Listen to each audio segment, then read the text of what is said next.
അപ്പോൾ ഞാൻ 1980 മറുവൻസ് കോളേജിലെ ലെക്ചറാണ്. എന്നപ്പോൾ ഈ പുനർജന്മം കണ്ടെത്തുന്ന ഒരു ഭൃഗു സംഹിതയുണ്ട് എന്ന് അവിടെ ചർച്ച വന്നു. അവിടെ പോയിട്ടൊന്നൊരാൾ പറയുന്ന കഥയാണ്. അപ്പോൾ എനിക്കിതിൽ യാതൊരു വിശ്വാസമില്ല, ഈ ജാതകം ഇതിലൊന്നും യാതൊരു വിശ്വാസമില്ല. അന്ന് ശ്രീധരപ്പണിക്കർ എന്ന് പറയുന്ന ആളാണ് അവിടെ ഉള്ളത്. ശ്രീധരപ്പണിക്കർ ഞാൻ അവിടെ ചെന്ന് ഞാൻ ആരാണ് എന്താണെന്നും പറയുന്നില്ല, കയറിയിരുന്നു. അപ്പോൾ അദ്ദേഹത്തിൻ്റെ മുമ്പിൽ ഒരു രാശിപ്പലക ഇരിപ്പുണ്ട്, അതിനകത്തൊരു നാണയം വെക്കണം. അങ്ങനെ ഞാൻ അന്ന് 50 രൂപ കൊടുത്തിട്ട് ഈ നാണയം വെച്ച് കഴിഞ്ഞപ്പോൾ അദ്ദേഹം ഭൃഗുസംഹിത തുറന്നു. ഇപ്പോൾ ഒരു 4500 വർഷം മുമ്പ് ജീവിച്ചിരുന്ന ആളാണ് ഭൃഗുമുനി. അപ്പോൾ അദ്ദേഹം ഒരു സംഹിത എഴുതി, സംസ്കൃതത്തിലൊരു സംഹിത എഴുതി ഹിമാലയത്തിലെ സന്യാസിമാർക്ക് കൊടുത്തിരുന്നു. അത് ഇന്ത്യയുടെ പല ഭാഗത്ത് ആളുകൾ കൊടുത്തയച്ചെന്നാൽ ഇത് ട്രെയിൻ ചെയ്ത് നോക്കേണ്ട എങ്ങനെയാണ് ട്രെയിൻ ചെയ്ത്. അപ്പോൾ എൻ്റെ ഭാഗം കൊണ്ട് തുറന്ന ശേഷം അദ്ദേഹം നോക്കിയിട്ട് പറഞ്ഞു, അപ്പോൾ തോമസ് എന്നാണ് നിങ്ങളുടെ അച്ഛൻ്റെ പേരുന്നത്, എൻ്റെ ഗ്രാൻഡ് ഫാദറിൻ്റെ പേര്. സംസ്കൃതത്തിലെ തമസിൽ നിന്നും തോമസ് വായിക്കുകയാണ്. അപ്പോൾ ഈ സൂര്യൻ അസ്തമിക്കുന്ന കാഴ്ച നല്ല സരസമായൊരു കാഴ്ച. അപ്പോൾ സരസം സാറാമ്മ എന്നാണ് നിങ്ങളുടെ അച്ഛൻ്റെ അമ്മയുടെ പേരുന്നത്, എൻ്റെ ഗ്രാൻഡ് മദറിൻ്റെ പേര് സാറാമ്മ എന്നാണ്.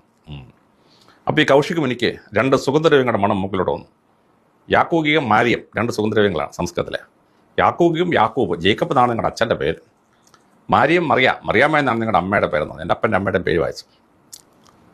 അപ്പോൾ ഈ കൗശിക മുനി ആണ് വള്ളത്തിൽ പോകുന്നത്. കോശി എന്ന് പറഞ്ഞാൽ നിങ്ങളുടെ അച്ഛൻ്റെ ഒരു സഹോദരൻ മരിച്ചിട്ടുണ്ടെന്ന് പറഞ്ഞു, എൻ്റെ ഫാദറിൻ്റെ ബ്രദർ.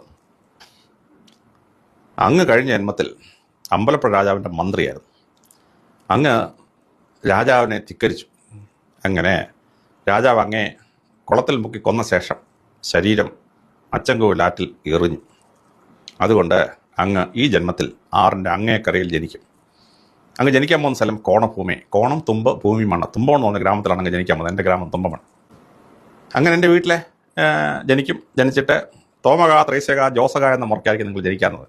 എൻ്റെ മൂത്ത ബ്രദർ തോമക, എൻ്റെ മൂത്ത സഹോദരൻ പേര് ത്രൈസക, എൻ്റെ വീട്ടിൽ വിളിക്കുന്നത് ജോസക എന്ന മുറയ്ക്ക് 3ാമത്തെ കുട്ടിയായിട്ട് ജനിക്കുന്നത്. ഇത്രയായപ്പോൾ തന്നെ ഇത്രയും ഒരു പുസ്തകത്തിനകത്ത് വായിക്കാമെന്ന് വെച്ചിരി അസാമാന്യ പരിപാടിയാണ്.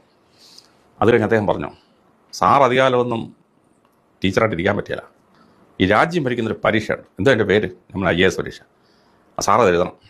നമ്മൾ എഴുതിയാൽ എന്തോ പറ്റും? അത് തലയിൽ കിരീടമുള്ള ജോലി കിട്ടും. തലയിൽ കിരീടമുള്ള സർവീസ് ചെയ്താൽ നമ്മൾ IPS അത് കിട്ടുമെന്ന്. IPS കിട്ടും. ഞാൻ പോയി പരീക്ഷ എഴുതി, എനിക്ക് IPS കിട്ടി. അങ്ങനെ ഈ ഭൃഗു പറയുന്ന പോലെ തലയിൽ കിരീടമുള്ള IPS കിട്ടി എന്നാണ്. ഭൃഗുമുനി 4000 കൊല്ലത്തിന് മുമ്പ് ജീവിച്ചിരിക്കുമ്പോൾ യേശു ക്രിസ്തു ജനിച്ചിട്ടില്ല. ഭൂമിയിൽ ക്രിസ്ത്യാനി ഇല്ല. കേരളത്തിൽ ക്രിസ്ത്യാനി എന്ന് പറഞ്ഞ വർഗ്ഗം ഉണ്ടോ എന്ന് ഒരു രീതിയിലും 4000 കൊല്ലത്തിന് ഭൃഗുവിന് ചിന്തിക്കാൻ പോലും കഴിയില്ല.